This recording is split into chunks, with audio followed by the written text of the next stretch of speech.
This is the BMW X2 xDrive 25e, and it's kind of a niche product. It'll be for you if you want swoopy coupe styling, a plug-in hybrid drivetrain, a sporty driving experience, and don't need all that much interior space. But even if you fit all those criteria, should you go for one? Let's find out. BMW offers all sorts of versions of the X2. There's two-wheel drive, four-wheel drive, petrol, diesel, automatic, manual. There's even a 306 horsepower performance model. But the one we're going to focus on today is the plug-in hybrid xDrive 25e. As with all X2s, it's a bit awkward looking from some angles, but it's not as controversial a design as many of BMW's most recent offerings. And anyway, beauty is in the eye of the beholder, so styling is a subjective point. What isn't subjective is luggage space, and most plug-in hybrids lose out on boot space because they need somewhere to put the electric motor and the battery packs. The X2 is a little bit different because it has 450 litres of boot space compared with 470 litres of the non-plug-in hybrids, and that's because the battery packs are underneath the rear seats, and there's even a handy little compartment here for the charging cables. Fold the seats down and you get a decent 1,470 litres of room. An X1 is roomier, but it's more than you'll find in a regular family hatch, such as a Volkswagen Golf. It's a shame though that you can't slide the back seats like you can in the X1. Although there's a recline function, there is no sliding function on the seats, and it's not very spacious. If you would like to sit three abreast, it's going to be a little bit squashy, and taller passengers will struggle for headroom.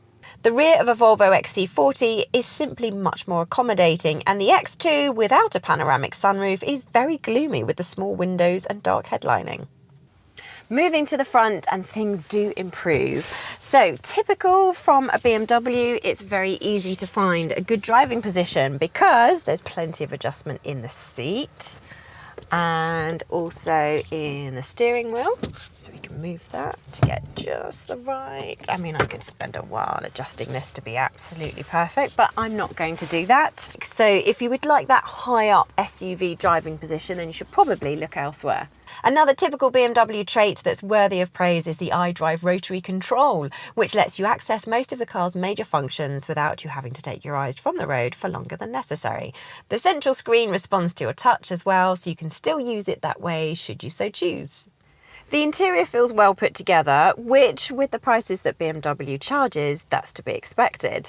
If we are to be critical, then the design is a little fussy, but then again, we really like physical buttons and switches, so I guess you can't have everything.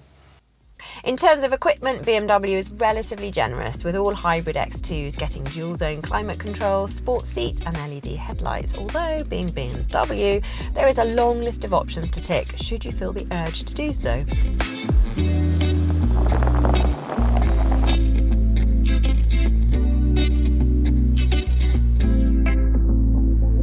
Now, where every BMW should excel, and we sort of expect it to actually, is on the road.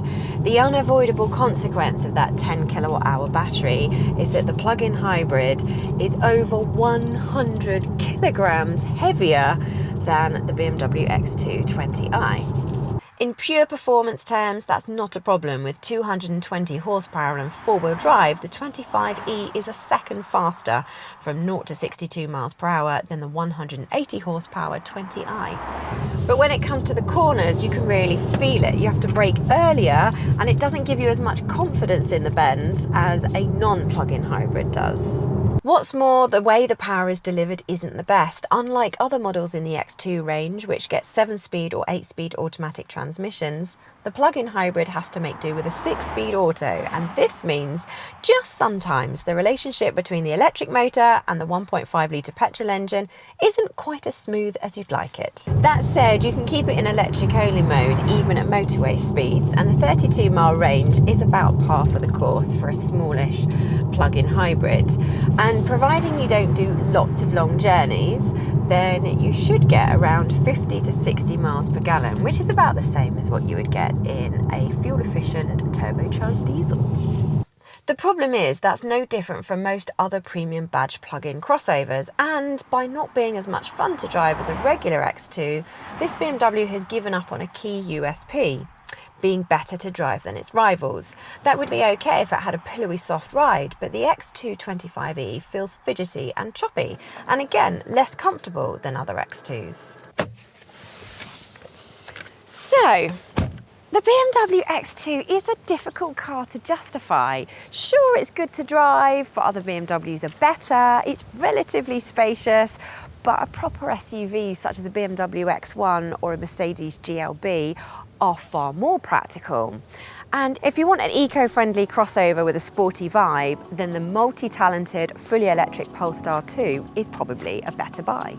If you really want a plug-in hybrid crossover with a BMW badge and you're a company car user looking for the tax breaks a plug-in brings, then the X2 xDrive 25e does make some sense, but it certainly won't be a car that's to everybody's taste.